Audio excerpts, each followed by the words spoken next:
Studios, the AusBiz COB is the key stuff you need to know about the day in business and finance. Hello, welcome to the COB. I'm Juliette Sarli. Great to have your company, and what a way to start the month of April. Let's have a look at where the local market has finished or is finishing this Wednesday afternoon after posting its worst loss in 4 years across the month of March. And of course, weakness in the quarter too, and weakness in the quarter for US markets, which had their worst quarterly loss since early 2022. But we have started with a bang for April, up 1.7% there on the CBO 200, the ASX 200 up by a similar amount as we head into the match off. I'll just get you a quick read on where it is tracking. It is in fact up by 2%, 8,653. We'll see where we finish on the match off. But of course, all of this optimism coming amid hopes that the end to the conflict in the Middle East, which is in its 5th week, is coming to an end. These are at least the wind down wishes, with US President Donald Trump saying America plans to leave Iran within 2 to 3 weeks. Now, unlike other statements that we've heard from the US president, this time it was backed up by Iran's side as well, that they are looking for an exit there. So we have seen this April boost. No April Fools here on the 1st of April. It has been a very impressive session. But then, is it going to be a Mad Max scenario? And I had to have Marius explain this to me, because maybe I might lose my passport for this. I've never seen Mad Max. But we are going to hear from the Prime Minister tonight. He'll be outlining the government's response to the fuel emergency driven by the Middle East war, and ask Australians to play their part, including voluntarily saving fuel for areas and industries that need it.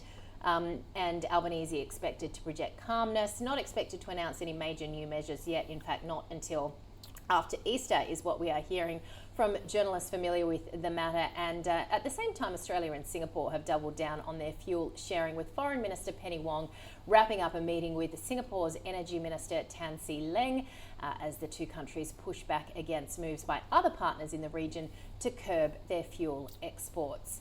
Let's have a look at some of the sectoral moves today. It was really about the materials sector coming back after a tough March. BHP up by more than 4%, South 32 up by around 5%. And of course, uranium stocks rallying as well as the price of uranium rose. Let's have a look at some of those uranium stocks as well on the screen now. Paladin up by an impressive 6.4%.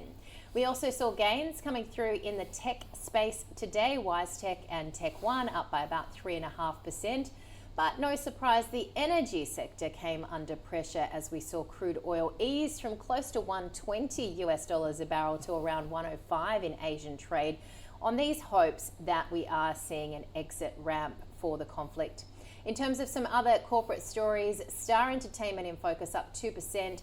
The Hong Kong enterprise Chow Tai Fook and Far East Consortium taking full control of Brisbane's Queen's Wharf precinct. Paladin Energy there rising, of course, on that rise in uranium. Alcoa and South 32 up. Goldman Sachs upgrading their aluminium forecast following further supply disruptions after Iran struck a key production facility in the UAE. Eagers Automotive was up by about 9%. It entered into agreements to acquire 2 Audi dealers in Melbourne, along with a 49% interest in Grand Motors Group. And SGH there up by about 1%. The company appointing Vic Bansal from Boral to its board as Executive Director, effective immediately. All right, let's welcome to the COB Mark Gardner from MPC Markets. Mark, a great start to April. Have things really fundamentally changed, do you think, in the last 24 hours? No, not at all. Western media are the only media reporting the Iranian president's speech last night, basically. That was just a repetition of previous. There was a lot of broader context there. So despite the fact that every media agency's echo chambering, that's false. And I don't think Trump's got a choice. Iran, I mean, the attacks have gone on today. Kuwait international airport's on fire. The Israelis have struck Tehran in multiple attacks today. There's been further drone attacks, and we had one of the biggest monetary losses of a tanker yesterday. So whether Trump likes it or not, he's not leaving. It's just not happening. Mm-hmm. So, and when they've just deployed the super carrier George Bush to the area, and about 5,000 troops. So what Trump's saying, and if anyone saw that press conference this morning, was the rambling nonsense of, to which I've never seen before. And he cut the press conference short, basically when they started talking about Iran. They really can't be out in a couple of weeks. There's been reports of multiple ships going through the Strait of Hormuz. There was actually only 3 that went through, and it was reported as 20. So, if you dig underneath and verify these facts, nothing's really changed. The attacks are continuing, where we were at 55 odd attacks a day from the Iranians. As of last week, we're currently at around about 70 or 80 per day. All right. So if nothing's changed, what do we do? You're selling into this rally. Okay. Because it's blind optimism that's not backed by facts. And you can even see with the oil price. The oil price is basically where it was yesterday. Brent's fallen back about 3 or 4% overall, but 108 I think was the high in recent days. But yeah, it's really difficult for investors at the moment because Trump just keeps saying whatever the hell he wants, doing another thing. And I think everyone wants it to be over. I think there's an element of sort of cognitive bias towards everyone wanting it to be over because it's causing a cost of living crisis, etc. But the bottom line is that in terms of troop movements and in terms of what's actually going on over there, if anything, it's escalating, to be honest. And I think you've got to be really wary of getting suckered into buying. Particularly at this point in time, because there could very well be another leg down. So so just be really careful because it's not as it seems. So you are still cautious, and Jonathan was on the call with me yesterday. He had his very cautious hat on as well. In fact, the most cautious I think I've ever seen Jonathan. No, Jonathan. He's usually pretty. He's been in equities longer than I have, so he's, bullish is his default. Yeah, but so. Does that mean then that some of these opportunities in energy stocks haven't run out? Like, would you be still looking at energy stocks and away from consumer, or how are you sort of playing it? I think just sitting and watching for a little bit because that cash can be. I think we will look through this, and beyond Hormuz there'll be some really great opportunities, but. I just think at the moment, dosing up on the hopium and getting stuck here now might mean you miss out on opportunities later. And overall, this will be a bump in the road in a year's time. However, you don't want to get into a situation of getting sort of sucked into, bear market rallies are quite vicious sometimes. And not coincidental that it's end of quarter as well. So there's probably an element of fund manager window dressing in the States overnight. But if you spend that capital now and then it turns around, then you'll be sort of kicking yourself a little bit. So it's more, we're just being patient for the opportunity. Leg down then potentially. Yeah. So, okay, this then is going to continue for some time in your view, and we all know that the flow-on effects are going to continue, which is why I guess we're going to hear from Prime Minister Albanese tonight. Citi now saying that in June the RBA will hike to 4.6%, so they're suggesting 50 basis points. Like, is the market ready for that, or how are you sort of reading into that sort of? Good headline, but really, I think that would be right. It would be a Mad Max situation, and I think this, like I said, that's a very economist view, which is quite simplistic in terms of inflation must equal rate rises. But when you have these supply shock or these inflation shocks that are going to be transient and they dent growth, it's probably more likely to lead to there being no rate movement at all, and a potential that it could be they need to cut. They need to cut rates because growth has been damaged. So it's not systemic inflation, and I think the RBA that's political suicide to be going by 50 by June. All right, well, staying cash, making sure that you're ready to deploy if we do see a further leg lower. What about, I guess, more broadly in terms of what we're seeing in the bond market? Because that is at least telling us a little bit potentially of optimism that this is going to come to an end at some point. Yeah, and I think that sort of thesis in the bond market around this being more of a dent to growth than it is a long-term inflation issue is probably, is what they're saying there. And this did happen in the Iraq War in 1990 in Desert Storm.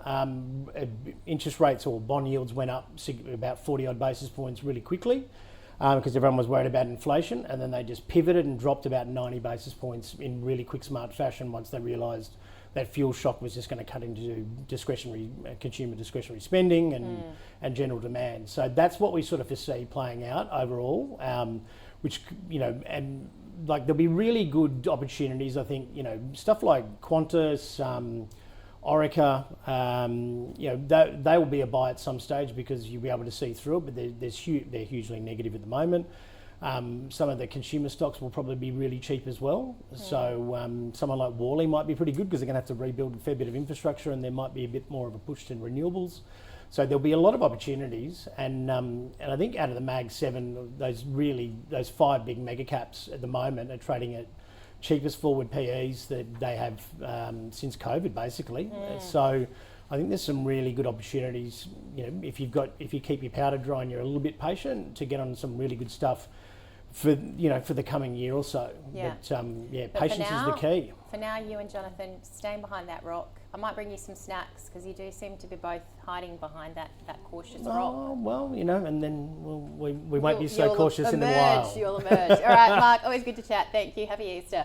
Mark Gardner from MPC Markets. All right, the stock of the day on the call was Northern Star, and Andrew spoke to our experts, Andrew Wylett from DP Wealth Advisory and Henry Jennings from Marcus Today.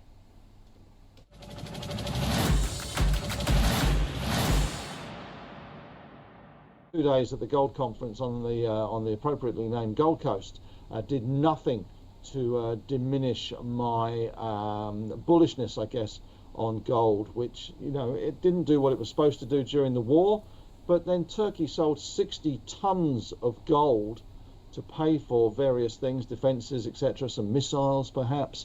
So 60 tons of gold going into the market. No wonder we fell from 5,500 to 4,400 on the back of 60 tons being sold into the market. But I would be surprised if we didn't see Qs back outside ABC bullion again in the next few months. Northern Star is now one of the largest 20 companies in Australia, so there's a lot of passive money that's going into the market, and so a number of ETFs will need to be buying Northern Star just to ensure that their portfolios are in line from an index point of view.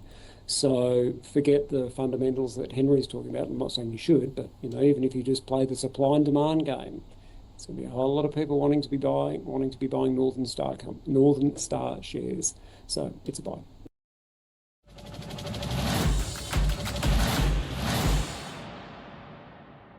You've worked hard for your money all your life. Now your money needs to work hard for you. Whether you're building, transferring, or drawing down, the right information makes all the difference. At Ausbiz Retire, you'll find the latest news and insights from trusted experts all in one place. Ausbiz Retire is powered by RAN, retirement income done differently. All right, let's have a look at the leaders on a positive day, a very positive start to the month of April. It was all about the gold, the material players. Greatland Gold there up by an impressive 14%. To the downside, though, these stocks came under pressure, and no surprise that a lot of them were in the energy space, as we saw that sort of, I guess, rebalancing somewhat in crude oil futures. Karoon Energy down 3.3%. Let's have a look at the small end of town today. Fortify had a great session, up by 34%. GreenX Metals up by 14.3%, I should say. And the laggards today in the small end of town included Energy Transition down 39%, Synlait Milk off by around 9%. Well, tonight, of course, we're going to continue to monitor what's happening in the Middle East, and Prime Minister Albanese will address the nation at 7 p.m, that is Australian Eastern Daylight Savings Time.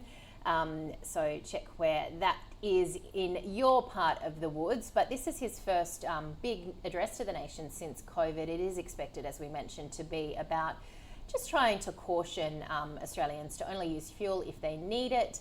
Maybe there might be a little bit of chat about working from home, but of course a lot of concern that that could derail what companies have been trying to do in terms of getting people back to the office since COVID. US ADP non-farm payrolls due as well, retail sales and the ISM manufacturing PMI. Tomorrow, President Trump will address on what's the latest in the Iran war, although he does seem to do that quite regularly as well. Good trade balance for February, surplus expected to be increased to $2.81 billion, and of course we'll be monitoring what has happened from both sides in the conflict in Iran. For now, though, we will take this win, a 1.7% gain on the CBO 200, kicking off April on a very positive note after the worst month in 4 years, was recorded in March. And the ASX 200 has gained even further. It's really rallied into that close, up 2.2%, 190 points. 8,681 points is where we ended, with a 5% jump coming through from the materials sector.